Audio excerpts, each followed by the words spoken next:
के सम्मुख तुम घुटने टेकने पे विवश हो जाओगे।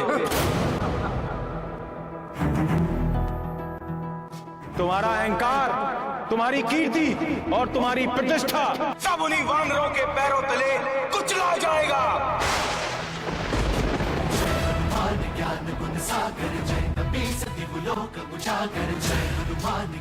वानर ही तुम्हारा सारा ऐश्वर्य और तुम्हारी पाप की लंका को जलाकर भस्म कर देंगे।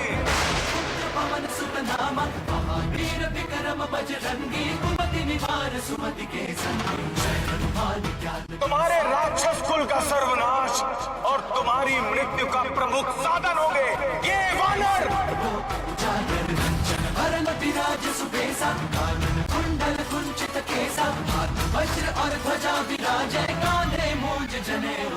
कभी लोगों में तुम्हारी निंदा होगी, और जिस वानर रूप को तू तुच्छ मानकर अपमानित कर रहा है वही वानर रूप यशस्वी होकर भक्ति और पराक्रम की मूर्ति बनकर सर्वत्र पूजा जाएगा। ये मेरा श्राप है तुम्हें, मेरा श्राप है तुम्हें, मेरा श्राप है तुम्हें, मेरा श्राप है तुम्हें।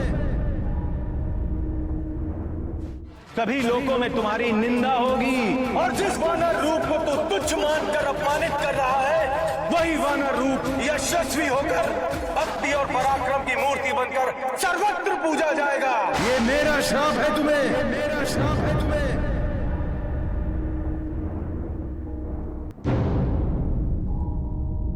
ये गूंज कैसी है प्राणनाथ? यह सत्य और न्याय की गूंज है प्राणप्रिय।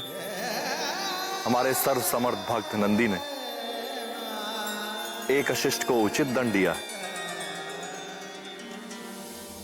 अपने परम प्रिय भक्त नंदी के इस वचन का मान रखने के लिए भगवान भोलेनाथ ने बजरंग बली हनुमान के रूप में जन्म लिया और मर्यादा पुरुषोत्तम श्री राम की वानर सेना का नेतृत्व किया और पाप की लंका जलाकर भस्म करने का वचन तो शिवांश महाबली हनुमान ने स्वयं ही निभाया।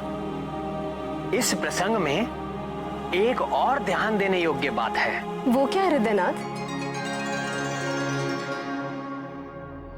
यही कि भक्त और भगवान के मध्य कभी नहीं आना चाहिए। विशेषकर भक्त वत्सल भगवान भोलेनाथ और उनके परम सेवक नंदी महाराज के बीच तो भूल कर भी कभी नहीं।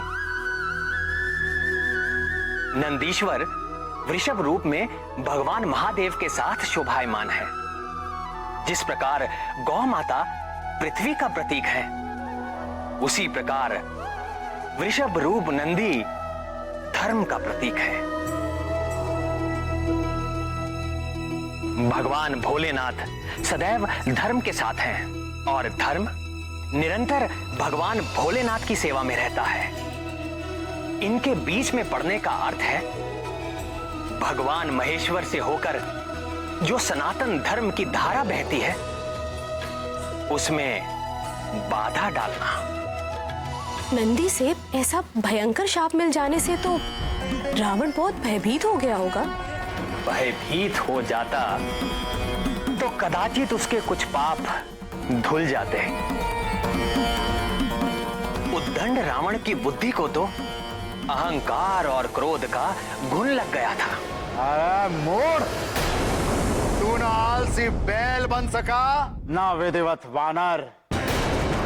तू क्या समझता है मैं तेरे तुच्छ शाप से घबरा जाऊंगा? वानरों से भयभीत होकर प्रार्थना क्षमा प्रार्थना करूंगा।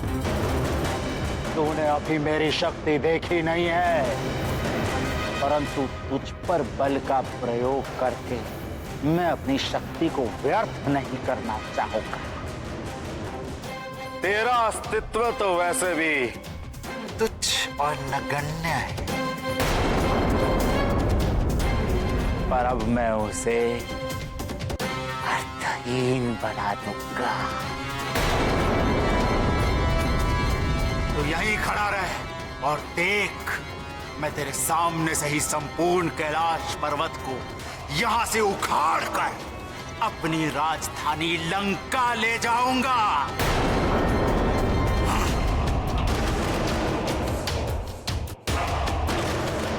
हे महाकाल, मैंने इन्हें रोकने का बहुत प्रयत्न किया। अब आप ही हमारी सहायता करें प्रभु।